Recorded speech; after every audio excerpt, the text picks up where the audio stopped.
Bismillahirrahmanirrahim. Assalamualaikum warahmatullahi wabarakatuh. Bismillah, alhamdulillah, Allahumma sholli ala sayyidina Muhammad wa ala ali sayyidina Muhammad. Rabbi shrah li sadri wa yassir li amri wahlul 'uqdatam min lisani yafqahu qawli. Allahumma inna nas'aluka ilman nafi'an wa rizqan thayyiban wa amalan mutaqabbalan. Teman-teman semua kelas 9A dan 9B Iwan Ahwat semuanya yang mudah-mudahan Allah sayangi. Puji syukur marilah terus kita panjatkan selalu pada Allah Subhanahu wa taala, karena atas ridhonya lah ya kita semua dapat berjumpa kembali walaupun secara tidak langsung ya. Tapi alhamdulillah, mudah-mudahan ketika kalian menonton video ini kalian selalu dalam keadaan sehat walafiat. Dan itu yang harus patut kita syukuri, apalagi di tengah-tengah pandemi corona ini. Salawat serta salam selalu kita curah limpahkan kepada Nabi besar Muhammad sallallahu alaihi wasallam. Teman-teman semuanya, sebelum kita mulai pembelajaran hari ini, sebelum masuk ke materi, seperti biasa Bapak mengingatkan ke kalian, tidak lupa untuk selalu menjaga kesehatan ya. Tetap sering cuci tangan ketika sudah beraktivitas di luar, memakai masker ketika bepergian keluar, membawa hand sanitizer, dan tidak lupa untuk melakukan social distancing ya. Teman-teman semuanya, mari kita buka pembelajaran hari ini dengan membaca basmalah bersama-sama. Bismillahirrahmanirrahim. Oke, baik. Pada minggu lalu ya, kita sudah membahas tentang ciri-ciri teks laporan percobaan. Ya, kita masih hari ini pun kita masih membahas materi teks laporan percobaan ya, teman-teman. Tapi sekarang insyaallah kita akan membahas ciri-ciri kebahasaan yang ada dalam teks laporan percobaan. Sebelum Bapak masuk ke materi sekarang, Bapak akan sedikit mereview terlebih dahulu materi yang sudah Bapak sampaikan pada minggu lalu. Oke, yaitu mengenai ciri-ciri teks laporan percobaan.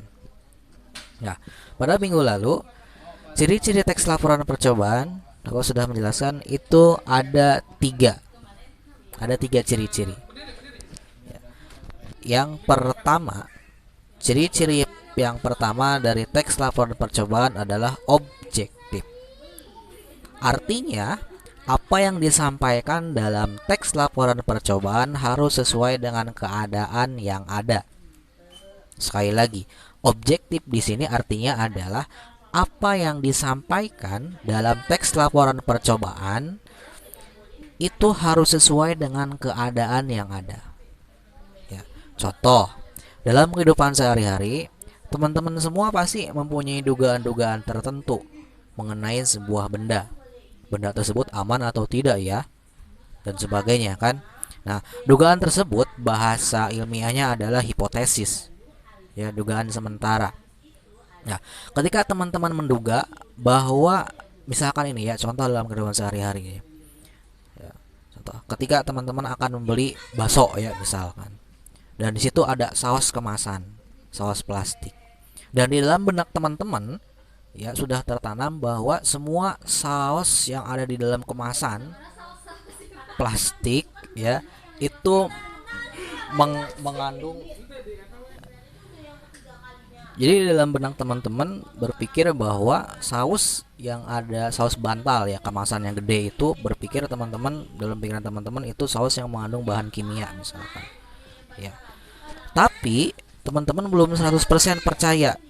Nah, maka dari itu teman-teman melakukan sebuah eksperimen, sebuah percobaan untuk membuktikan hipotesis atau dugaan teman-teman benar atau tidak saus yang kemasan tersebut, semua saus berkemasan bantal mengandung bahan yang berbahaya. Maka teman-teman melakukan eksperimen percobaan. Setelah hasilnya keluar, ternyata tidak semua saus kemasan itu mengandung bahan berbahaya.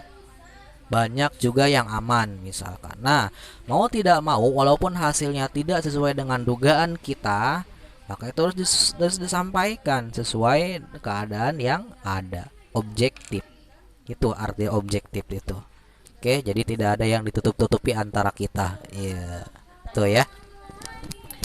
Yang kedua, ciri dari teks laporan percobaan adalah sesuai fakta atau fakta. Artinya sesuai keadaan. Fakta itu adalah sesuai keadaan, sesuai di lapangan. Fakta dalam teks laporan percobaan tidak hanya berhubungan dengan lapangan saja, teman-teman. Tapi dalam segi penulisannya pun harus menggunakan penulisan yang menggambarkan itu adalah sebuah fakta. Oke. Contoh. Ada dua kalimat yang akan Bapak sampaikan. Kalimat pertama. Kandungan vitamin C stroberi sekitar 29 mg tiap 100 mg. Itu kalimat pertama. Kalimat kedua, terkandung 54 mg vitamin C dalam setiap 100 mg jeruk. Nah, di antara kedua kalimat yang Bapak sebutkan, yang dipakai dalam teks laporan percobaan adalah kalimat fakta, yaitu kalimat yang kedua. Oke, kenapa? Kalimat satu bukanlah kalimat fakta. Karena informasinya masih berupa dugaan.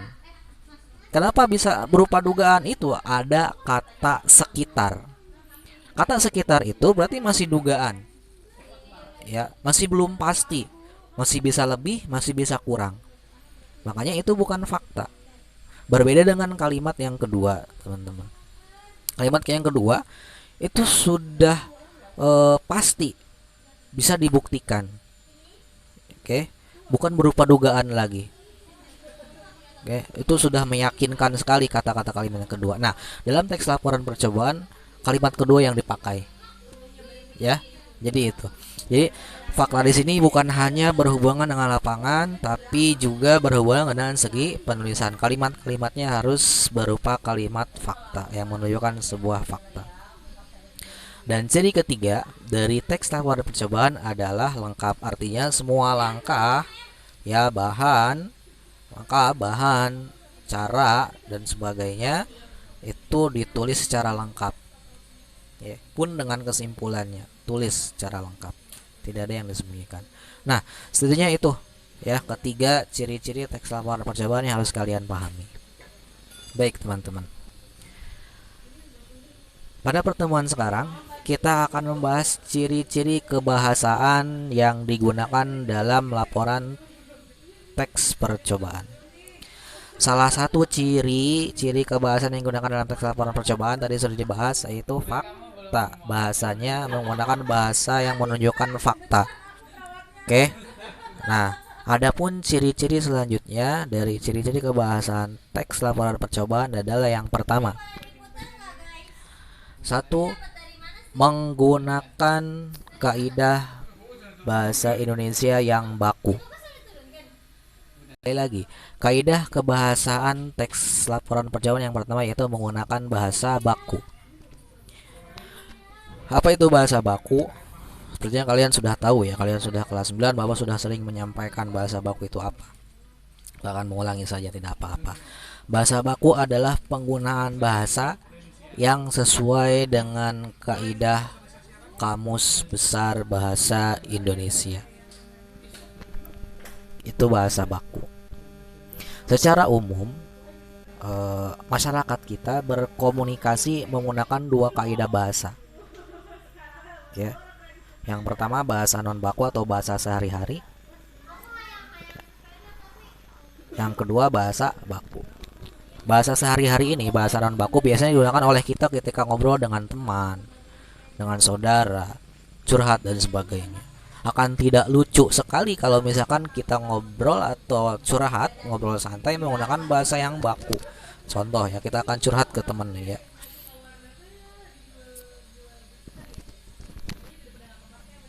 Hei kamu, saya akan curhat mengenai keadaan saya. Tolong kamu dengarkan dengan baik. Itu akan terasa datar sekali ya. Maka bahasa baku dan bahasa non baku itu harus bisa kita terapkan mana yang pas. Oke, kedua-duanya baik tapi sesuai keadaan. Nah, itu. Tapi kalau bahasa baku biasanya digunakan di forum-forum resmi. Contoh ketika rapat, ya, ketika sekolah, ketika kalian ngobrol dengan guru-guru kalian, oke, dan sebagainya di dalam ruangan belajar ya, dan sebagainya itu kita menggunakan bahasa baku atau bahasa formal. Oke. Nah, pun dengan teks laporan percobaan, maka bahasa yang digunakan adalah bahasa baku karena teks laporan percobaan ini bersifat pengetahuan yang ditujukan untuk semua orang, semua kalangan.